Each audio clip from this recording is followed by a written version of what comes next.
right. My name is Berto. And I'm Lily.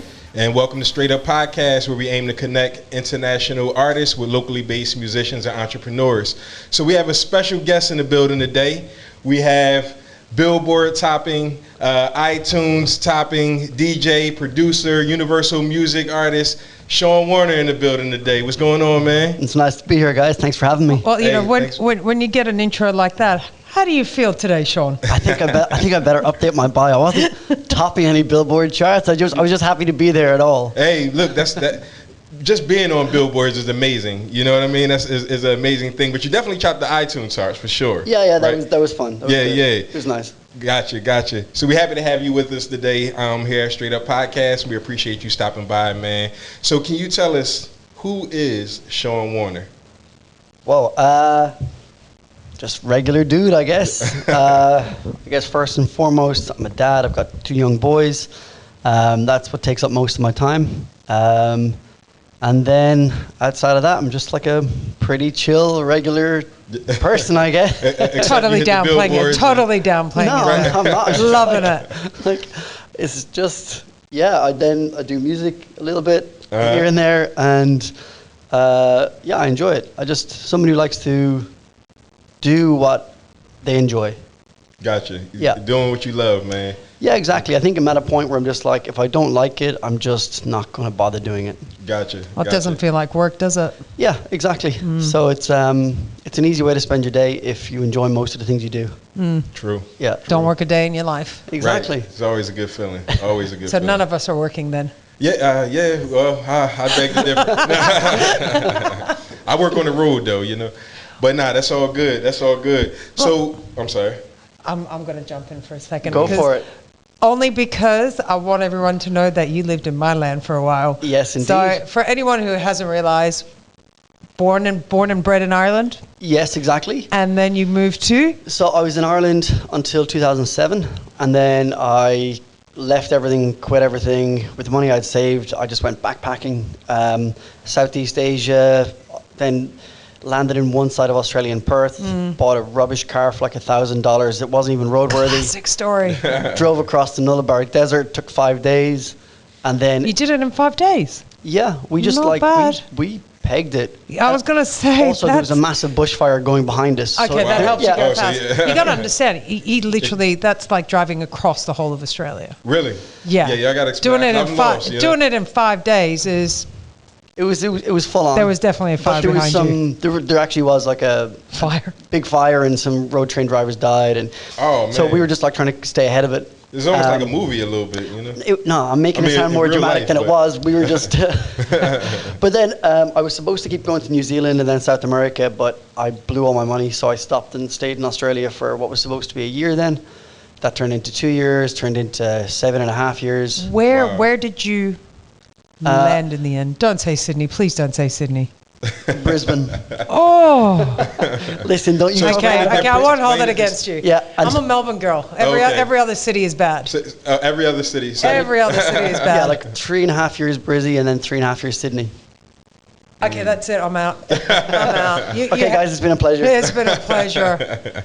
So all I know is Sydney and Melbourne. So excuse my ignorance, you know. Listen, you got Melbourne at the bottom, Sydney in the middle, Brisbane at the top. Gotcha. So you did Brisbane, came down to Sydney, right, and ignored Melbourne. No, I used to play there all the time. And okay, that's all right. Yep. You're back. You can stay. Yeah. I used to play there maybe every 8 weeks. Oh wow. And then, I used to play over in Perth a lot, Tassie, because at the time I was playing for Head Candy. No way. Yeah, it was a lot of fun. So you do one local gig a month and then one either national or regionally international, so New Zealand or whatever. It was a lot of fun. And then I've been here for 6 years. What made you come here? Day job. So yeah. Let's talk about. Okay, can we talk a bit about this day job? Nah, it's all good. Okay. Keep your music, huh? Yeah, I keep the two things very separate. Gotcha. Is it hard to keep it separate? No, not if I'm just pretty diligent about it. Yeah. Gotcha. Fair enough. Yeah. So how'd you get into music? I was working in McDonald's as a 16-year-old, and I was saving up money to buy a motorbike, and then my parents were like, "You are out of your goddamn mind." So I was like, "Okay, what else can I buy that will piss them off?" So I bought like a set of turntables, a set of decks.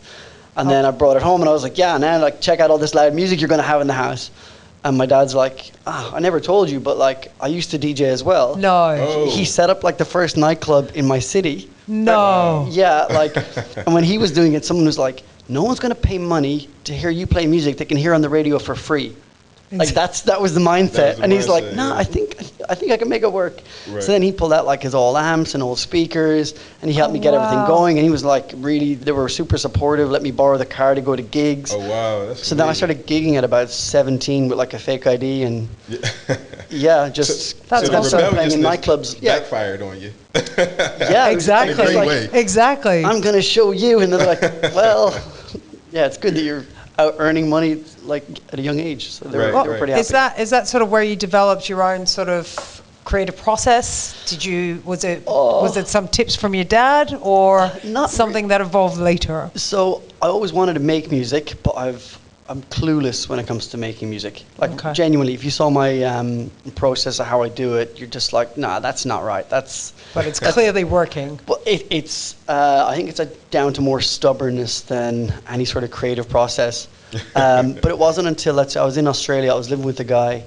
He was technically really, really good as a producer, and he's in one room producing, and then I'm kind of walking into mine, looking at what he's doing, or like walking into his, back to mine. I'm like, and then bothering him and trying to do remixes. So he kind of showed me the ropes. Yeah. And this was in Australia. Yeah, this is in Australia. Okay. So like for the first like part of my journey into music, it was all just DJing. So you're playing other people's music. It's not rocket science. And then it was only in Australia. I beg to differ when you listen to some DJs. Yeah. Well, listen. Now it's even less because you've got sync and you've got everything else. You can have mixed in key. True. So it's more like you're a selector now as opposed to a DJ, but unless you're a real turntablist. But anyway, yeah, so that's kind of how I got into it. Right. And yeah, I was writing some lyrics and then I wanted to put those lyrics to something. So I started just doing like basic like beats and chords and Was it daunting when you started doing that? No, I was so oblivious to what was involved. Like I turned up to get my first track mastered without a bass line because the setup in my room was so bad. Even I know that. Yeah, like honestly, I was rubbish. And the mixing engineer was like, "Dude, I think you forgot some stems." I'm like what? He's like, "Well, there's no bass here." And I'm like, "Oh yeah, let me drive home and get that." So then like I went home, wrote a bass line for it, brought it back, and I was like, "Oh yeah, sorry, it mustn't have like been in the folder." And then he went ahead and mixed the first track, and that was the first track I had signed. Really? Yeah. Wow. Not bad. Wow. So I was like absolutely clueless, and some of my older stuff I cringe when I listen to it. Really? You had to start somewhere. No, exactly. Like I don't beat myself up over it. It's just it's part of the journey. You came a long way. Thanks, man. From there to what we hear now. Oh, exactly. But the other thing is like people forget that this world, you're putting your heart on your sleeve. You know, it's not like you're sitting in banking or this, that, and the other. Every day you are being vulnerable. Right. And I know we all hate that V word, vulnerable, but that's what it is. So that comment section can be nasty. I'll tell you that right now. Horrendous, right? But you know, if you pay attention to it, it can be definitely. Yeah. But it is what it is. Well, as you said, if you keep doing what you love, let that comment section do what it wants to do. Right. True. Yeah. As long as it's working out for you, you know. So you go. So what was your being on Billboard, right? What was your feeling? What was the feeling of that, seeing your name on Billboard? Surreal. Yeah. Because they do like a weekly, it was on the dance charts, so they do like a weekly edit where they like count down their top 50 and it's on YouTube and stuff. And I had a music video, but they went obviously then to the music video, spliced it, somebody edited, so it was just part of their normal top 50. Right. I'm like, that's pretty cool. Because you're there against like up with some, the biggest names in the world, and it was really surreal. Like the first time, my first album when it hit, I think it entered the UAE iTunes charts at number 5. I didn't say anything for about like an hour. I was there in the room with some other people, and I didn't say anything. And then after, it was like number 5 album in the UAE, and you just chilling, I was like, nah, that got to be like a glitch or mistake. So I said nothing. We're sitting there watching TV, And then I refreshed, and then it was like, oh, Still there. no, it went up to 1. Yeah. And I was like, I'm still not going to say anything for an hour. And in my head, I'm like, it can't, like, it didn't look like it could be a thing. Right. But yeah, then it stayed there for like a week or so. So was that as surreal as signing with Universal? Way more surreal. Like, Universal are great, but it's not like, they're a really great company and they're really nice people. But the idea that signing with a major is like you see in the movies or whatever, it's not. Right. Was it the first time you signed a record deal? No, like all the tracks I put out before were with smaller independent labels. Okay. That was a bit more holy crap. Yeah. Than this. Like I had some initial, like when I was in Australia, I had one track enter the Aussie charts, and that was a bit surreal because I was like, yeah, I didn't think, and it was on like high rotation on like some radio stations. Right. But yeah, signing the deal over here, it was really cool, but it wasn't like a holy shit moment. Yeah. Right. What was that holy shit? Yeah, I was going to say. What was the greatest accomplishment that Shaun Warner has experienced? Accomplishment is, this is going to sound real corny, but just hearing like your kids sing your songs back to you. Yeah. That's not corny. No, it is like that's pretty awesome. Or corny. like I was in, but awesome. I was back home and we're driving and my track went on the radio. Yeah. So like we was just listening to the national radio and then you're just driving like, oh, that's really weird. Yeah. It was really cool. It's cool feeling. You know? Yeah. Surreal. Yeah, 100%. Yeah. But yeah, the kids one was probably more impactful for me. So when they're hearing it on the radio or when they're hearing No, it? I'm pure just making them listen to it in the car. So what's their response? Like, yo, this is my daddy? No. They get what it is. Right. I'm force feeding them my songs. No, but like, what do your kids believe is your job? Like, if I asked your kids, listen, what does your dad do? He'll say work, and then he'll sit at my computer and just like tap the keys and go work. I'm like sound like Rihanna right now. Yeah, was it Rihanna? Beyonce? I don't know which one. Work. Well, speaking of artists, who's your favorite artist? I have a million. All right, let me narrow it. Your favorite artist to work with? That I have worked with? Oh, this so honestly, because the first album was 13 tracks and all 13 were different artists. The second one was 9, again, mostly 9 different artists. Locally here, I really love working with a guy called Hadi. Hadi, yeah. Man, yeah. Shout out to Hadi. Beautiful, absolutely beautiful. He was the first guy that, normally when I do a track, I'll either do lyrics and the song, and then I send it to a vocalist, and they then come up with the lyrical melody to my lyrics, and they might change some things, whatever it is. With Hadi, we sat in a room. He was like, I've got these chords. And then we're like, okay. And we're kind of vibing. And what about this for the drums? And blah, blah, blah. And then we'll start doing like the lyrics together. And it was a really cool collaborative thing. Yeah. And then like to the point where he was even like, listen, get up, you're singing. Don't worry, I'll auto-tune it. You'll be fine. So like that level of comfort. Right. And the track is still... Just also quite humble. He's just such a beautiful dude, honestly. Yeah. And his voice is amazing. He's got such depth to his songwriting. We've got another one in the pipeline at the moment. It's almost done. But just going over to his house, writing a song is always a really good night. Right. Yeah. So where's your favorite place to perform? Globally, since you're an international guy, I used to love the gigs in Australia, and in particular Perth. Perth? Yeah, because Perth is just a wild town. It's like the Wild West. You've all these true. All these guys who are like full of money and just come in. They've got a couple of days off from the mines and they let loose. The atmosphere there is crazy. And there's an after party, and then the after party has another after party. So it doesn't sleep. And then it's like, okay, I need to get to the airport and fly back. But those guys really know how to go. Yeah. Sydney's good fun. Actually, Auckland is epic as well. What? Oakland? Okay, I can't. Like in the U.S., Oakland? No, Auckland. Oh, okay. In New Zealand. All right, I was about to say, all right, that's I've never heard that one before, but No, okay. I've got a lot of good friends there. Australians know how to party. I see. Yeah, like Yeah. I actually, You ever got, the like, whole beefs with- having to get on a plane thing, I actually had to fly myself home early from Sydney one time. I Right. hope my mother never listens to this.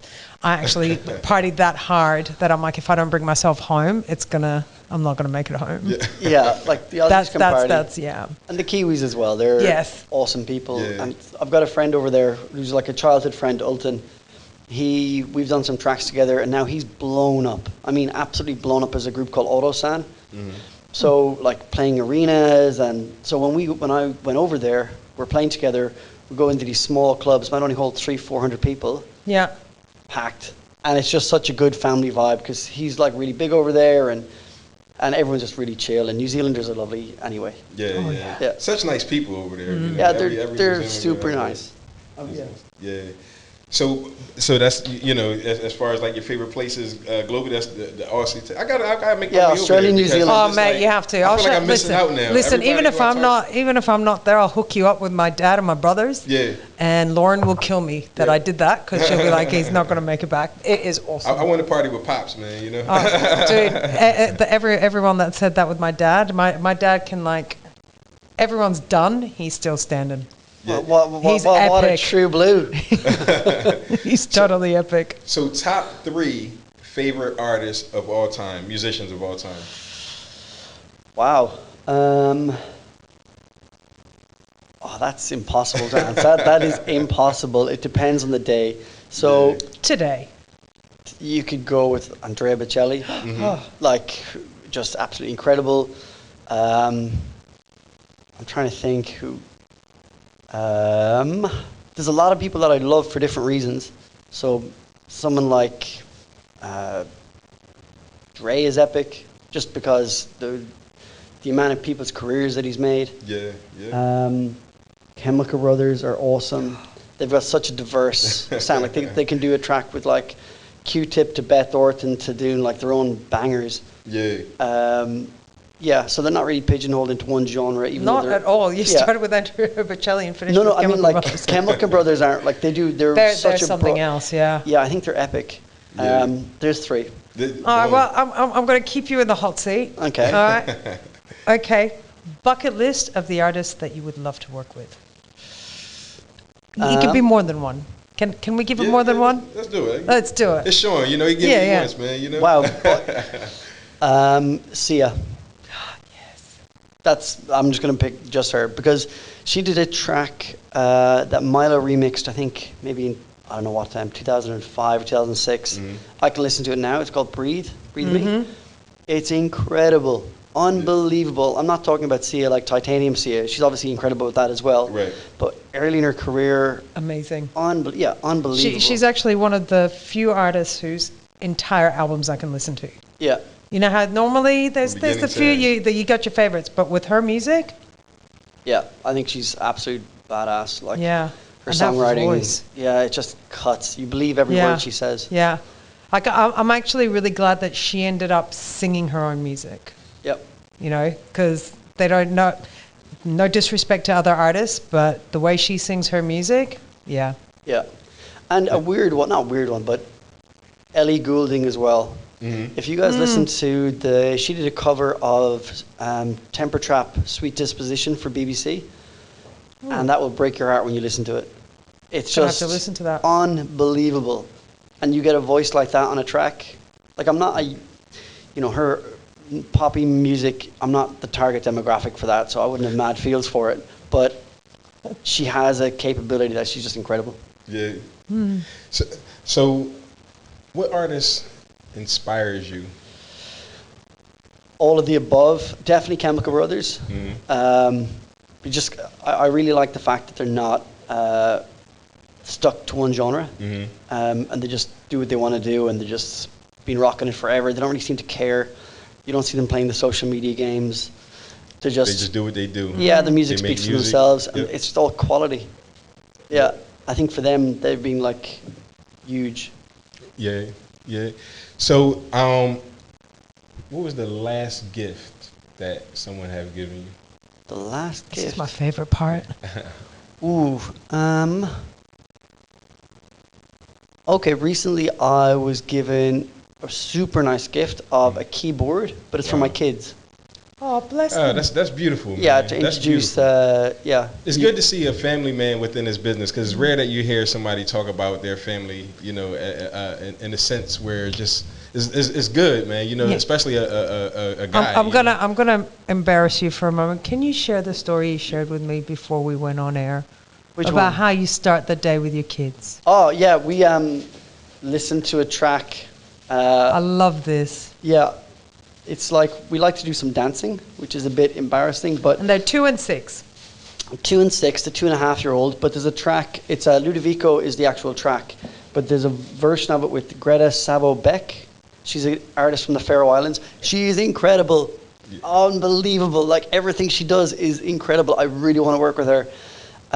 So if you're listening, So yeah, we start the day. We have a dance. We do breakfast and we dance around, and yeah, we just. but they're exposed to all types of music. Yeah, they've got we've got a classical playlist, a toddler playlist, which is just like, 5 Little Monkeys and Baby Shark and stuff like that. Yeah. Then we got some nice disco house and Purple Disco Machine and just. See, that's just awesome. No, I think you have to expose them to a wide range. Yeah, and they get their dose of pop music as well. Gotta have pop music. So Well, yeah. for coming here, you know, we Oh, want look to at this. present you with the gift from our sponsors, Call It Official, who Thank you very much. does our shirts, you know. Oh, rock She this. has, Check Lily it. has one on right now. Cheers, guys. I appreciate it. I thought the only thing I was getting was the water and the chocolate. Oh, look, we treat our guests good, you know. I appreciate that. Thank you, guys. That's awesome. We really appreciate Yeah. you. Really appreciate you. That was actually quite enjoyable. I've learned a lot today. It was. It was dope, man. It's really. Yeah. I was really grateful having you on the podcast. Is there anything else that you're working on currently that you want to? I'm not sure if you had a chance to listen to it, but I sent you a sneak peek. You did. I did. Yeah. I was here already, so I didn't listen to it. You know, It's all good. But it sounds good for what I heard. I've got a track with a guy called Omega Levine. He's from New Zealand. That's done. I've got another one with a guy called Josh Robinson from Wales, which is epic. I'm going to shoot the video for that shortly. I've got another one with Jamie. Myself and Jamie, that was our first track to hit the Billboard charts. So we've got another track coming out as well. Yeah, I've got 5 or 6 ready to go. Boom. So it's, yeah. And then last week I had that 2-track EP come out as well. Right. So yeah. Amazing. So people are checking Are you out. pinching yourself a little? No, I just, honestly, it's not about pinching or this. It's if you put in the hard work, you should expect results. So you Good don't get advice. I like that. I like Yeah, but Spoken like a true dad. yeah, but you don't get these wow, how did this happen moment if If you've you've done been the hard putting in. work. Yeah. Agreed. So, and I don't mean the results in terms of listener numbers or everything. I mean just having a finished product. Yeah, Yeah. awesome. Right. So, any last words? Anything you want to tell the listeners? Check out my last EP, Man Alive. Man Alive. Or Check it out. follow me on Instagram, Shaun Warner Official. And cheers. There you Thanks for go. having me, guys. Thanks for having us. Thanks for having us. You're welcome. Thank you for coming. I appreciate it. Cheers, guys. I No, appreciate we it. really appreciate you coming through, man. It's been an honor. It's been a blessing to have you on the podcast today. We wish you much success, and we can't wait to hear your success stories in the future episodes. Likewise, Just guys. keep Keep doing what following you're doing you. as well. It's awesome to have Thank you guys in you. the region and pumping and supporting. So thank you. Thank Awesome. you. Thank you. So I'm Berto, I'm Lily. and we out.